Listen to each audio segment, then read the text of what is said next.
speak about the spirituality of suffering, and I'm also on the schedule to do my faith sharing.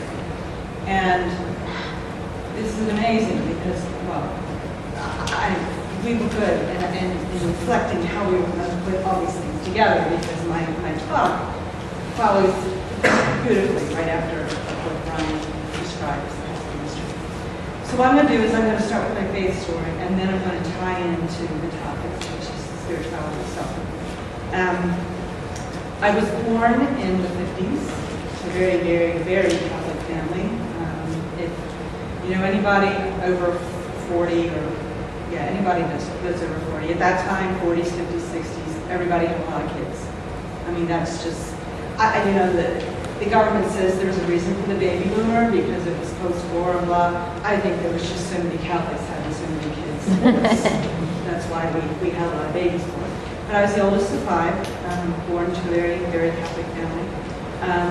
And by that I mean we followed everything Catholic. We prayed before meals. We never, ever, ever missed church. We prayed together as a family in the evening. We didn't eat meat on Fridays. Everything that you could think of. We were very, very rigidly, not rigidly, that's it, very strictly Catholic. So we sort of grew up in the mentality, or at least I did, that when you hear about the Catholic guilt, you know, that's where it came from. If anything happened, it's our fault. We're responsible for all the bad stuff. I mean, there's a t-shirt at Bethany Beach, one of these places where it has all the religions and it talks about, you know, when something bad happens, and there's the philosophy for the Catholics that says, if it happens, it's my fault. And the guilt was born out of, we were raised almost with, as God, we're going to be punished. You know, we're going to go to hell. If we do this, we're going to go to hell. If we do that, we're going to be punished. So I was sort of brought up with a fear of doing bad things because I didn't want to go to hell. So I grew up, went to high school, went to 2 years of college, and then basically because I was sort of very obedient child, I thought, well, I'm supposed to marry and have babies. That's what we do. Back in the 50s, that's what we do. So I married at 21, and I had 5 children myself. Stayed home and raised them for probably the first 15 years, realized I couldn't afford to do that anymore. But in those years, you know, we were being very Catholic. I was bringing my children up very Catholic, and God was being good to us. So, you know, we struggled with money, but, you know, everybody was healthy, I didn't have any death in the family, I still had all my grandparents, I still had my parents. Life was very, very good. And I attributed that, you know, I kind of had this mentality that if I do everything that God asked me to do, and I'm faithful to His commandments and to the church, that He'll watch out for me, He'll take care of things. And so I was really oblivious to this idea that, you know, other people suffered, but I must be doing something good because I'm not. And we all realize it's not the way it is. So I'm blissfully raising my children, and my husband's working and bringing home the money, and I'm able to stay home. And things were good. And then all of a sudden, some bad things started happening to us. And then I don't mean stuff like, you know, the car broke down, or the babies got sick, or we're on their 20th case of strep throat for that flu season. I mean, that's just normal stuff. That doesn't good. But some really tough situations occurred. The first one is, I mean, my father died when he was a little older than me, 54. So, real shock. My mother was a widow at 52. First time anybody had ever died in our family. I mean, now I know that's young. Back in my 20s, 50s was ancient, but now I know that's really, really young. And then a little bit after that, and so we were kind of reversed. I was the oldest of 5, so I was taking care of my mom all the time because she was just devastated. That was the only life she knew. she was a wife and she was a mother. She didn't work outside of the home. She didn't have any other interests. And so she was pretty much, devastated. It's like, we took care of her and she's much better now. So then, a few years after that, I took a job at the church after we realized we couldn't afford one income anymore. I took a job at the church down the street, Catholic church. And it was great because the kids went to school there. I worked there. We were literally a driveway between us. So they were safe. I could get them. It was a beautiful way that God provided for us. So one day I came home and my youngest son, Johnny, at the time was 2. He was the only child I didn't really get to raise until he was school age. So I dropped my older kids off. Chrissy was 11, she's the oldest. And I went to babysitters to pick up Johnny. He was a friend of mine. On my way back, and I kind of tarried there, let her talk to her. On my way back, the fire engines, I had to stop. The fire engines to come up the street and go in front of me. You know what you always think when you see a fire engine, especially when they're in your neighborhood? Oh my God, I hope that's not my house. And usually it never is. However, in this case, I followed the fire engines to my home. There were already 2 fire engines there. The long and short of it is I had a house fire. My kids were safe. In fact, my oldest won an award in the Girl Scouts because she actually got all the kids out safely and then came back and got strangers to help get the dogs out. So nobody perished in the fire, but we lost a bit, we lost quite a bit, and we had to move out and live with my in-laws for like 4 months while they was in jail. So I'm thinking, this is horrible. This is the worst thing. And I was very attached to my stuff. So, I'm really anguishing over the loss of some of this stuff, and you can't get that. So that was tough. And then a few years later, and I just actually was maybe a year later, my husband worked at the Bank of Baltimore, and he lost his job. He was one of the victims of the downsizing. So I come home one day, and he's out pacing in the backyard, and he tells me he was just let go of that type. So here I'm working at the church for $10,000 a year. He has no job. We have 5 kids and they're all in Catholic schools. So again, I'm thinking, okay, God, what are you doing now? I did everything right. I was following all your Catholic teachings and I was being a good person and all this bad stuff is happening. Well, we got through that. Jim did get a job at the post office. We took a half a cut in salary and really struggled for a very, very long time. In fact, we're still struggling, but that's another story. So, all this time, my whole idea of God in our relationship, or our agreement, was sort of like deteriorating a little bit. Started to have some questions. And then a couple years later after that, my youngest son wasn't feeling well, and he just couldn't seem to get rid of a bronchial infection, and he was tired, and so I had made an appointment with a pediatrician. And we went, and they took his blood work, and we decided, I have to tell you that we're looking for some serious conditions. This is not just an infection we can get rid. So the very next day they called me and told me I had an appointment with an oncology clinic at University, and he was diagnosed with leukemia. He was 10. So, again, I'm still reeling from the house fire and the unemployment and my father's death a few years behind, and then my son was struck with this very serious disease. So now I'm really pissed. I'm just really questioning what God are you doing? I was a model teenager.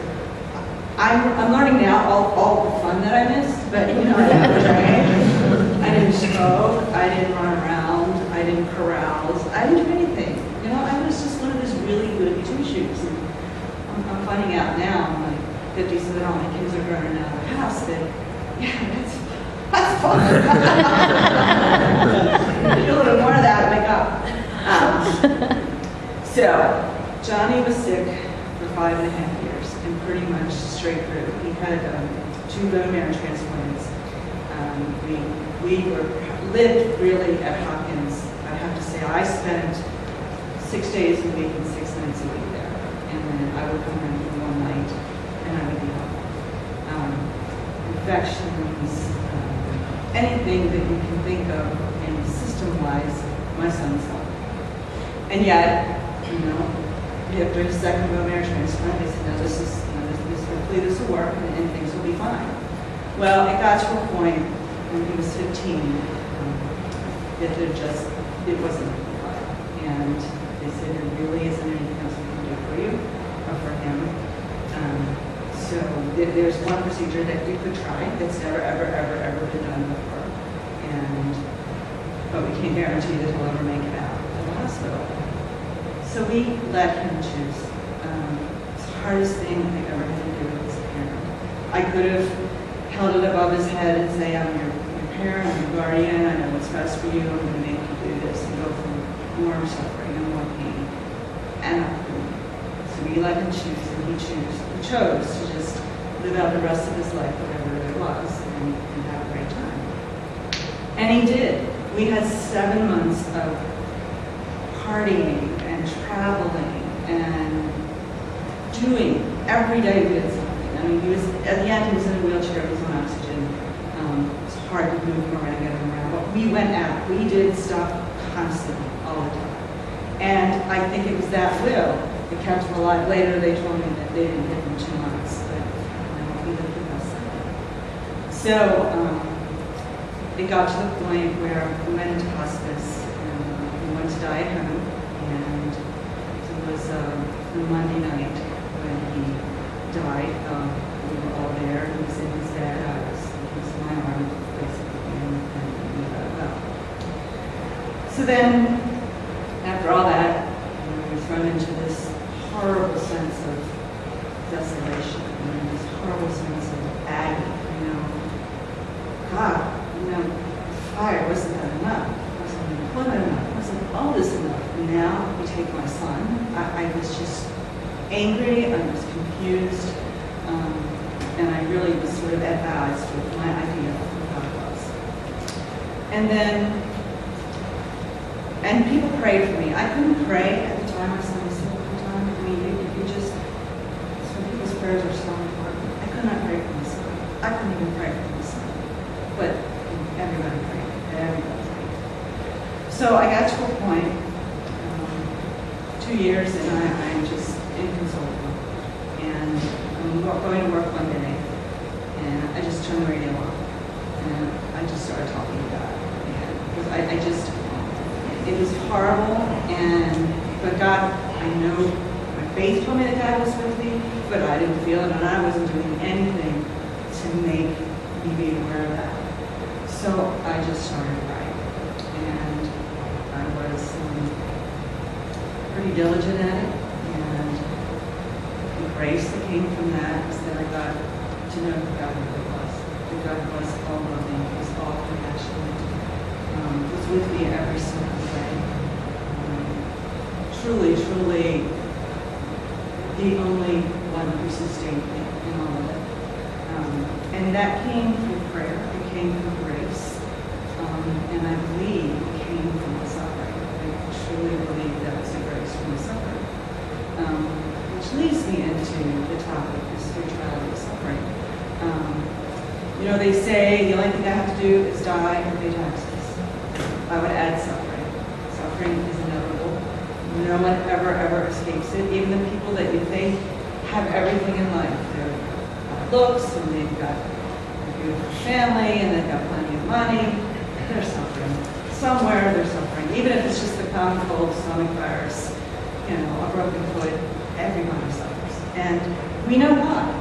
We know that we suffer. We just have to look at ourselves. It was in Genesis, when Adam and Eve said, God, we really don't need you. We want to find out for ourselves. As a consequence, we suffer. As a consequence, it says, right here, on your belly you shall crawl, and dirt you shall eat. I will intensify the pangs of childbearing, in pain shall you bring forth children.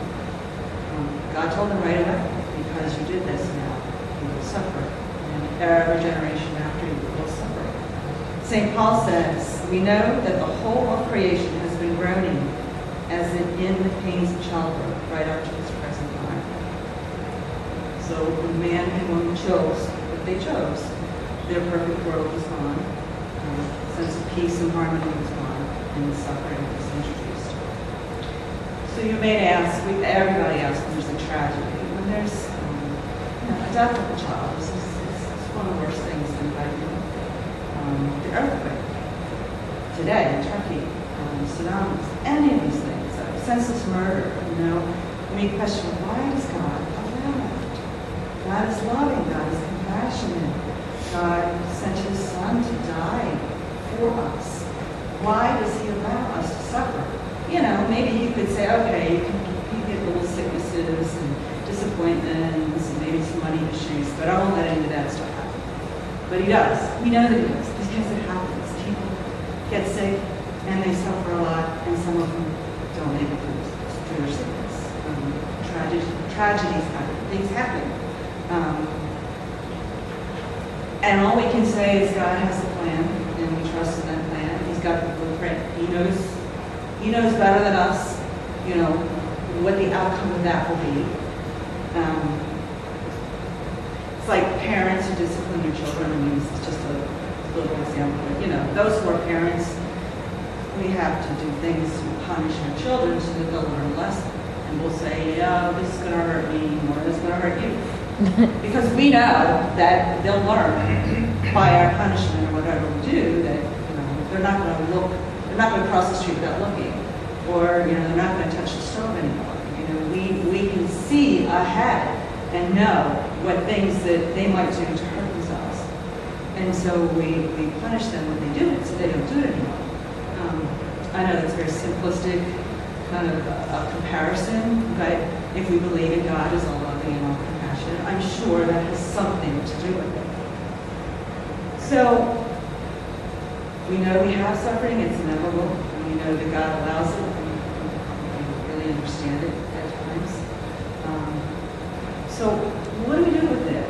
Well, how do we think of it? Most of us, and I'd say maybe 100% of us, will whine, will complain, will have pity for ourselves, will be in a bad mood, and someone will ask us why, and then we'll go into this litany of all the crappy stuff that happened to us to this day, or the situation that we're in.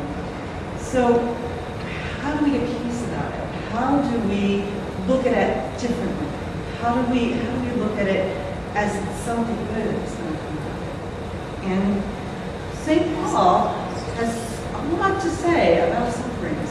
I didn't look it up to see how many references there are in the letters of St. Paul. He talks about sufferings a lot. In Colossians 1, he says, "Now I rejoice in my sufferings for your sake, and in my flesh I am filling up what is lacking in the afflictions of Christ on behalf of his body, the church." In the second letter of Corinthians, he says, "My grace is sufficient for you, for power is made perfect in weakness. I will rather boast most gladly of my weaknesses, in order that the power of Christ may dwell with me. Therefore, I am content with weaknesses, insults, hardships, and constraints for the sake of Christ.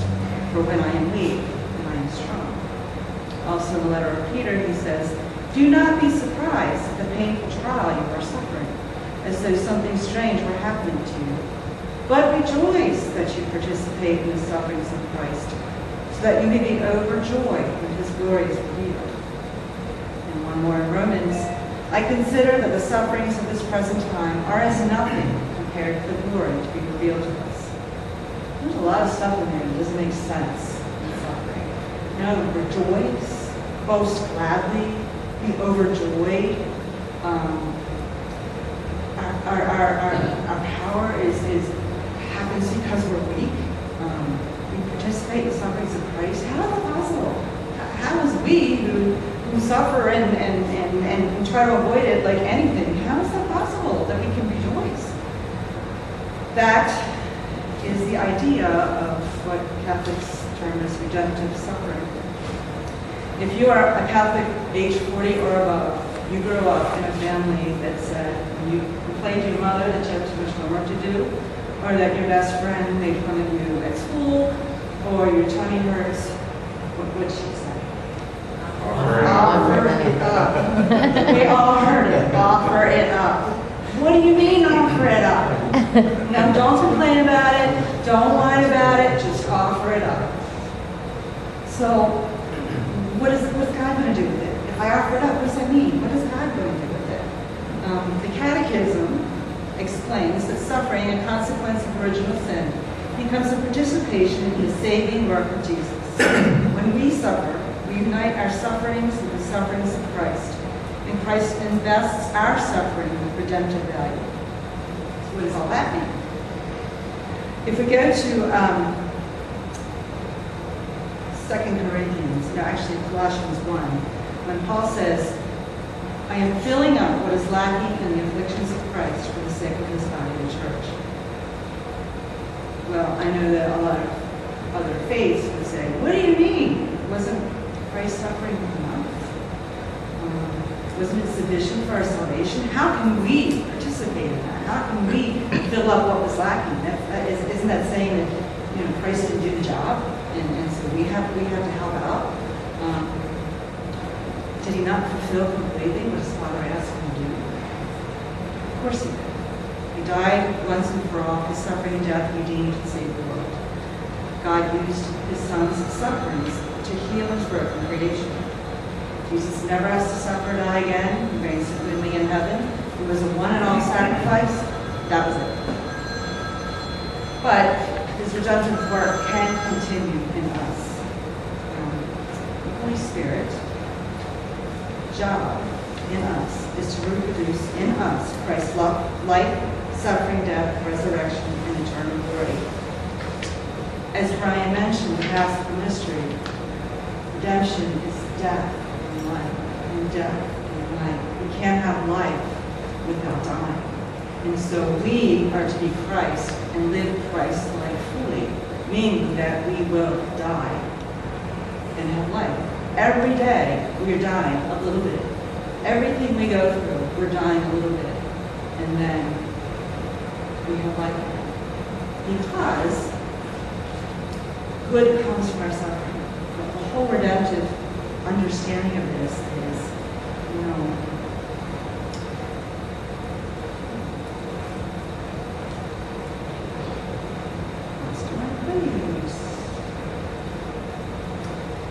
that Christ redeems us by suffering and dying. There was no other way.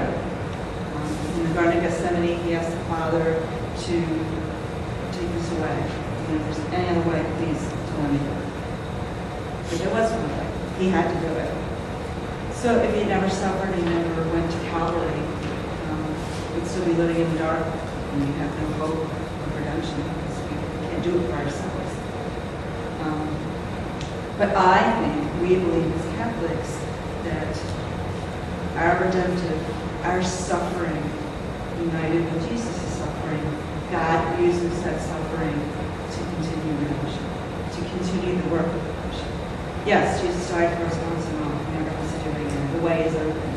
There are a lot of people who don't know who Jesus is. There's a lot of people who don't know the saving work of Jesus. There's a lot of people that don't know that God loves them. And so our job, by living as Christ, we bring people to that knowledge.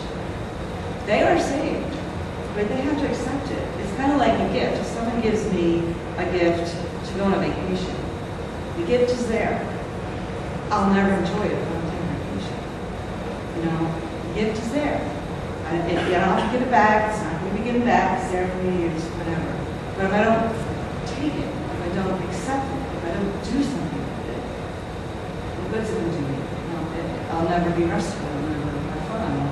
I will, but I won't have the benefits of that. So, God uses our sufferings, too, to continue or to counteract the evil in the world. What I mean by that is there is a battle, I think, that goes on in us every day. It's good versus evil. there's still evil in the world. I mean, even though Jesus conquered sin and death, even though we can live forever now because he died, there's still evil in the world. And we still have to work against that. We still have to counteract that. We still have to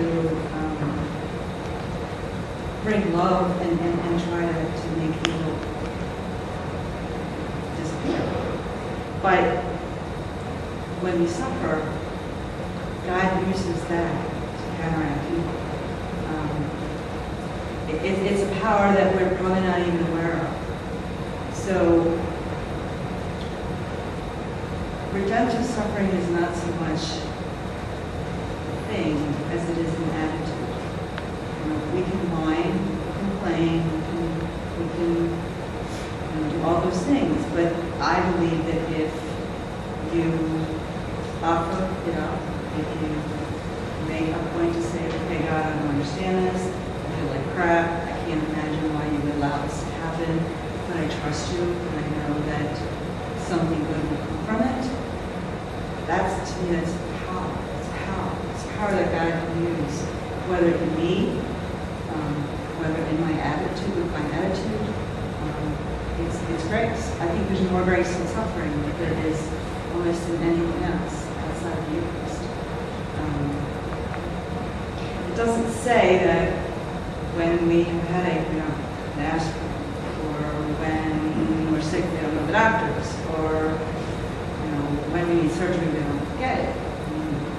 God gave us a beautiful mind, and we're supposed to hear ourselves. And so we take advantage of the gifts that we have. But that doesn't mean to say that while we're in the midst of suffering, that we don't offer it up and offer it unite with sufferings of Christ. So we don't complain, so we don't whine, so we don't want to be the person people just don't want to talk to or avoid because they're just going to walk without a tirade or something. There's value in that. There's power in that. It's bearing all things for the love of Christ, for the love of each other. We all know these people, very few, but we all know some people who seem to have a lot of crap. They seem to have more suffering and more tragedy than most people. And yet they're cheerful, yet they're always, they talk about trusting God, they talk about, I don't like it, and I'm suffering, but I know that God has a plan, and I don't know what it is, but I'm trusting. How does that happen? I think it happens when you practice offering your sufferings to Christ, because the more you do it, the more you're going to think the next time you suffer that you're going to offer that to Christ instead of I think that's the key, is to be at peace with suffering, and is to, you don't like it, and it hurts, and you get angry, but you're going to unite it with Christ, and you're going to say, I don't understand it, but I trust that you're going to make value out of it. You're going to make it. Now, rejoice. Okay. I don't know anybody that is going to go around thinking, I am so happy because I have the flu. Or I am just so overjoyed because my mother is sick and they don't know how to do it. Nobody does that. We're not asked to do that. We're human. And while it's noble and honorable, to participate with Christ in the sufferings so that God can take those sufferings and transfer it into good, so what's in it for us? I mean, we hate to suffer. We avoid it. We even do things like take drugs and alcohol abuse and things to avoid suffering. So even though we're participating with Christ in that, like, well, that's great. It's wonderful that I can be such an assistant with Christ and redemptive work in the world. What do I get? Well, St. Paul also has a lot to say about this. Today's reading from Romans 8 was, I'm really glad that I read a collector today in Mass, because I didn't remember this. It says, the Spirit itself bears witness with our spirit that we are children of God. And if children, then heirs, and joint heirs with Christ, if only we suffer with him, so that we may also be glorified with him. And then in Peter 1, do not be surprised at the painful trial you are suffering, as though something strange were happening to you. But rejoice that you participate in the sufferings of Christ, so that you may be overjoyed when his glory is revealed. We're going to be glorified with him. That's what we get. We get eternal life with God in heaven, where there is no suffering, where there is no tears, where there is nothing bad. We'll be restored to perfection, and we'll live in that perfect world that man started out with us. That's what we get. We may not get it here, and we might not feel like, yeah, here, but we will get it. For sure. It's kind of like when after my son had died, I had several things that had happened that showed me that he truly was with God. And one of that was a dream that my sister had maybe 6 weeks after he died. She called me one Saturday morning, which was not really her habit. And I called her ID, and she rang the phone and hung up. So I called back and said, did you just call me? And she says, yeah, but on no line. I said, what do you mean no line? She says, well, I had something to tell you. You're not going to believe me, so well, now you have to tell me. So she proceeded to tell me. She says, well, I've been up since 4 because I had a dream. But it was more than a dream. It was like I was there. It was crystal clear. It was like I was moved from one place to another and came back. And she told me that she was at the beach, and she was walking along the beach, and this young man came towards her. And she didn't recognize him at first. When he got closer, she looked into his eyes, and she knew that it was my son. Now, my son, when he got sick at 10, had steroids and all chemo, and which really altered his looks. So when he died, he was a short little punchy guy, with a huge moon face and no hair, and he suffered the loss of his looks. So when she saw him, this young man was handsome, he was athletically trim, he was tan, he was gorgeous. And she only knew that it was him because she looked in his eyes. And he came up to her and he said, hi, Aunt Patty. And Aunt Patty says, Johnny, what are you doing? Your mother's grieving terribly. She misses you so much. She says, I know, but you need to tell her. Go back and tell her for me that I'm here. I'm heaven. Nothing ever bad happens. It's perfect here. It's wonderful. I know when you told me when I was dying that, when I get to heaven, you'll wonder why I didn't go sooner. And I can tell you I know why. I know why you said that. And I need you to tell her that I'm okay and that I'm good. And I need you to tell her, too, that it wasn't lost on me how much she sacrificed when I was sick. And now she can rest assured that I'll be taking care of her. And I'll be looking after her. And that was the end of it. And she woke up in bed. And she never back to sleep because it was so real. And what she didn't know is that the beach was John's favorite place. When he was in treatment, when he was having a procedure, when anything when he couldn't breathe, we would suddenly guide him into this meditation. Where's your favorite place? It's the beach. You would imagine yourself on the beach. You would imagine the crashing waves and the seagulls doing their thing, and that's where he went. So for him, heaven would actually be the beach, because that was his favorite place, and she could not have known that. So yeah, we suffer, and we suffer a lot. God believes it for good. I'm just going to end with, I have 5 more minutes. We don't have to wait to go to heaven to see or to understand what the our suffering was. Suffering, when people go through it, it changes them. And it changes them in ways that will help other people get through it, that will help other people know who Christ is. Monica Helwig was a nun who wrote a book, and she has several advantages that she knows in people who suffer. She says, suffering, the great equalizer, brings us to a point where we may realize our urgent need for redemption. Face it, we don't suffer, we don't think we need God. We know we need God when we suffer. Those who suffer know not only their dependence on God, but on healthy people, but also their interdependence with one another. We need people when we're suffering. That's the first thing we do is we go to people and we ask, can you help me? Those who suffer rest their security not on things, which often cannot be enjoyed, and may soon be taken away, but rather on people. And I know really well, and that's why it's not the stuff that matters. Those who suffer have no exaggerated sense of their own importance and no exaggerated need of privacy. Suffering humbles the proud. Those who suffer expect little from competition and much from cooperation.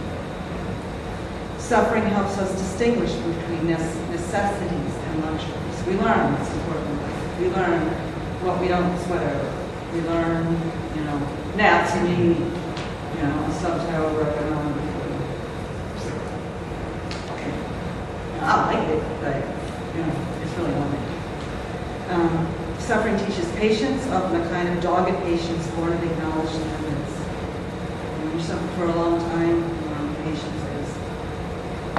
Suffering teaches the difference between valid fears and exaggerated fears. To suffering people, the gospel sounds like good news and not like a threat or a scolding. It offers hope and comfort. And those who suffer can respond to the call of the gospel with a certain abandonment and uncomplicated totality because they have so little to lose and are ready for anything. Kind of like when Peter said, we don't know where you're going and you could leave me too.